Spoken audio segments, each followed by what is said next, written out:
Sabe aquela sensação de se matar de trabalhar, ver o dinheiro entrar e no fim do mês olhar para a conta e sentir que nada mudou?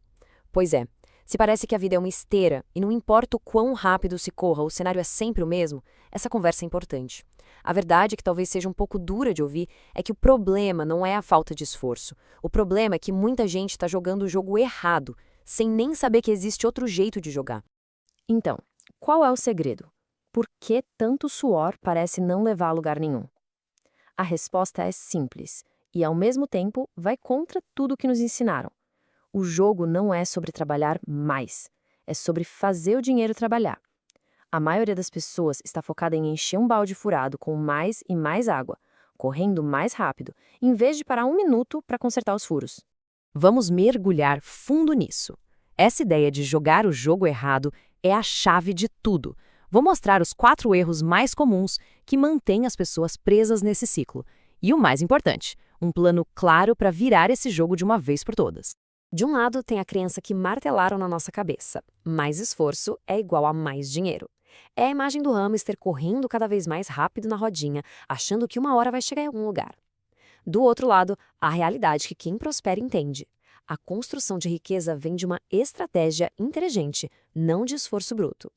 É a diferença entre tentar empurrar uma pedra gigante morro acima e usar uma alavanca para movê-la sem suar.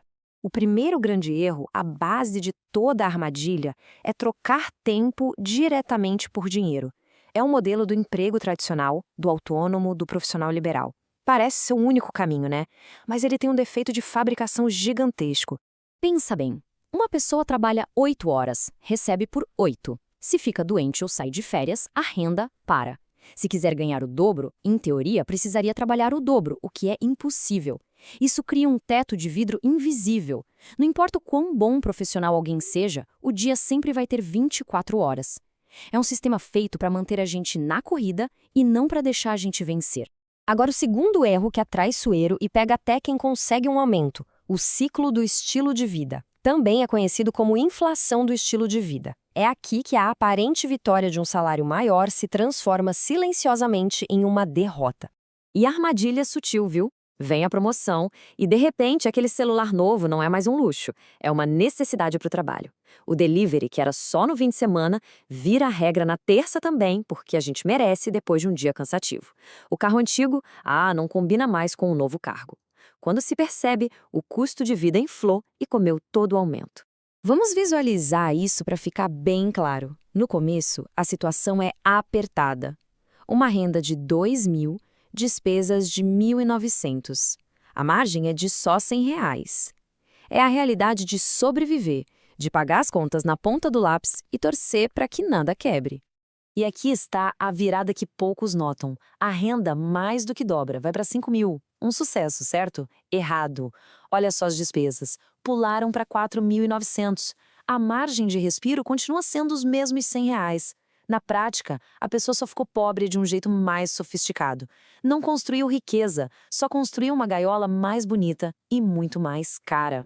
Isso nos leva direto para o terceiro erro, um inimigo invisível que mora na nossa cabeça: o piloto automático financeiro. A verdade é que a maioria das nossas compras não são decisões lógicas, são reações, são impulsos. Vê se isso soa familiar. Bateu o tédio, abre o aplicativo de compras e a pequena alegria de um pacote chegando parece resolver. Cansaço no fim do dia? O cérebro calcula que o esforço de cozinhar é muito maior que o preço do delivery. Teve um dia ruim, a gente se convence que merece aquele presentinho. Cada um desses gatilhos é uma pequena decisão automática que vai drenando o dinheiro. É por isso que, para muita gente, a conta bancária é só uma estação de passagem e nunca um destino final. Mas a grande pergunta é: por que a gente age assim, nesse piloto automático? E isso nos leva ao quarto e talvez mais profundo problema: a lacuna de conhecimento. Ninguém nasce sabendo as regras do jogo do dinheiro. E, infelizmente, a escola não se preocupa muito em ensinar. Na escola, a gente aprende a fórmula de Bhaskara, mas não aprende a fórmula dos juros compostos. Aprende sobre as grandes navegações, mas não sobre como navegar no próprio orçamento. Aprende a analisar um poema, mas não a analisar uma fatura de cartão. Saímos preparados para ter uma profissão, mas completamente despreparados para administrar o dinheiro que essa profissão nos dá. Ok, nós vimos os 4 erros que mantêm as pessoas presas. Mas entender o próximo conceito não é só mais um passo. É a virada de chave definitiva, o que separa quem continua na corrida dos ratos de quem finalmente encontra a saída. E aqui está o conceito que, se for internalizado de verdade, muda completamente o jogo. Renda não é riqueza. Vou repetir. Renda não é riqueza. Confundir essas duas coisas é o erro número 1, a falha central que alimenta todos os outros problemas que a gente viu até agora. Renda é fluxo. É o salário, o pagamento por um serviço, o dinheiro que passa pela conta todo mês. É uma medida de movimento, de trânsito. É importante, claro, mas é só uma parte da equação. Riqueza, por outro lado, é acúmulo. É o que sobra depois de tudo, o que se consegue reter e, o ponto crucial, o que se coloca para crescer. Riqueza é o patrimônio, são os ativos que trabalham pela gente mesmo quando estamos dormindo. Pense no seguinte: um médico que ganha 30 mil por mês, mas gasta 31 para manter um padrão de vida de aparências, é mais pobre do que um professor que ganha 5 mil e consegue guardar 500 todo mês. A diferença, como vemos aqui, não está no ganho, está no comportamento. Riqueza não é o quanto se ganha, é o quanto não se gasta. Certo. Diagnóstico feito, já entendemos os erros, entendemos a diferença crucial entre renda e riqueza. Agora, a parte que realmente importa, o plano de ação. Como sair desse labirinto e começar a jogar para ganhar de verdade. Para jogar um jogo diferente, não existe fórmula mágica, não tem atalho.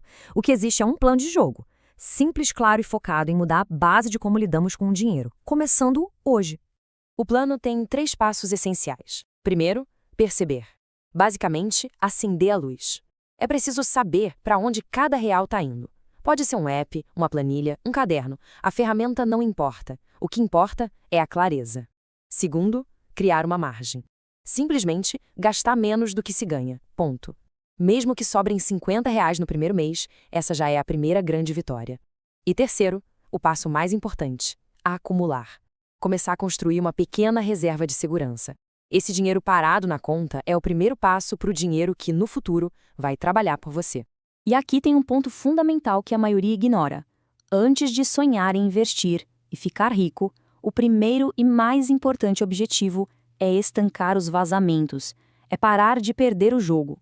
Pensa no futebol. Primeiro se arruma a defesa, depois se pensa no ataque. Nas finanças, a lógica é a mesma. No fim das contas, a solução não é encontrar mais horas no dia para trabalhar ou arrumar um segundo emprego que vai levar à exaustão.